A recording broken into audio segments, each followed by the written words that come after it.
Bueno, director, estamos armando un poco esta historia que hace a la crisis del transporte público del área metropolitana y no está mal en el sentido de que al saltar las anomalías vamos entendiendo por qué hay malos servicios para el pasajero, el usuario final.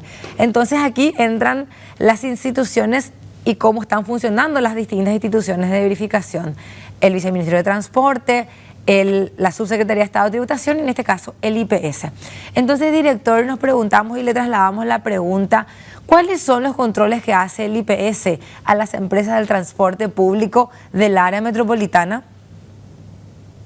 Bueno, nosotros tenemos nuestro sistema de control en todo el país, ¿verdad? Que depende, como en muchas instituciones, de los inspectores, ¿verdad?, asignados y que están a mi cargo justamente en aporte obrero patronal, con respecto a si las empresas le están inscribiendo o no a sus funcionarios cumpliendo con la ley. En ese trabajo tenemos algunos inconvenientes en vista que, por más de que las empresas estén obligadas a, digamos, a declarar y a dejar a IPS hacer su trabajo, ellas no permiten entrar en las diferentes empresas a los inspectores. Entonces tenemos que accionar judicialmente, conseguir acciones judiciales para digamos, hacer un mini allanamiento y verificar cuáles son los funcionarios que están trabajando sin IPS. Pero como eso ya no es un factor sorpresa, evidentemente cuando asistimos ya no están los funcionarios. Qué terrible esto que está comentando, director, porque en el momento en que un empresario se niega a una institución tan importante como el IPS a mostrar sus documentos, uno ya presume que no tiene en regla todo.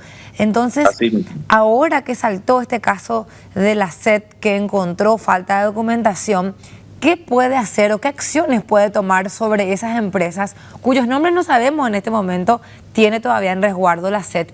Pero ¿qué puede hacer el IPS sobre esos casos bien puntuales? Bueno, nosotros podemos apuntar directamente a esas empresas y hacer nuestro trabajo de verificación, que de hecho con esto que saltó ya estamos seleccionando a esas empresas para visitarle con nuestros inspectores y ver si realmente llenan o no, ¿verdad?, los requisitos que la ley le impone, como el de asegurar a todos sus funcionarios.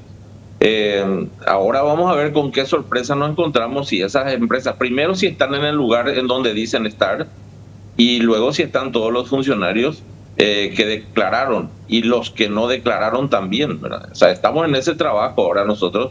Ya era en forma aleatoria, pero en vista que tenemos ya más o menos puntualizado, entonces vamos a dirigir mejor nuestra investigación. ¿Hay forma de que el IPS trabaje con los gremios obreros? Dentro del Consejo del IPS sabemos que hay un representante de los trabajadores, pero en estos casos particulares de sectores específicos tan importantes como este que presta el servicio fundamental del traslado, del transporte público, ¿hay forma de poder cruzar los datos? Por ejemplo, solicitar a cada empresa la lista de sus trabajadores y tener esos salarios que ellas dicen que están pagando, y luego cruzar datos con los gremios de trabajadores. Sí, claro que hay forma de mejorar los controles siempre, ¿verdad? Nosotros estamos en ese trabajo siempre, pero el inconveniente que tenemos es que los gremios, a través de sus empleados, en general no se identifican, no quieren denunciar porque van a ser, digamos, o despedidos o sancionados, de alguna manera van a ser perseguidos en las empresas. Tenemos nosotros trabajos en conjunto de repente con gremios que se acercan a mi oficina, hacen algunas denuncias, vamos a verificar, ¿verdad? Y pasa lo que te decimos, no nos dejan ingresar y luego cuando aparecemos ya no están los funcionarios que trabajan en negro, por decirlo así, ¿verdad? Aparte que las empresas de transporte son empresas, digamos, entre comillas, muy especiales porque los funcionarios están todos por la calle, en los buses. Solo cuando hacemos cortes de ruta o de calles podemos llegar a encontrar aleatoriamente, ¿verdad?, a esos funcionarios que no están registrados en IPS. Los que sí están registrados en IPS no hay ningún inconveniente porque nosotros sí o sí le exigimos un salario básico legal y tienen que pagar sobre eso. No pueden pagar menos del salario básico establecido. ¿Cuál es el salario que rige para los choferes? Tenemos entendido que es un salario mínimo, que hoy está en 2.500.000 y algo, más un plus. Sí. ¿Nos podría recordar la cifra?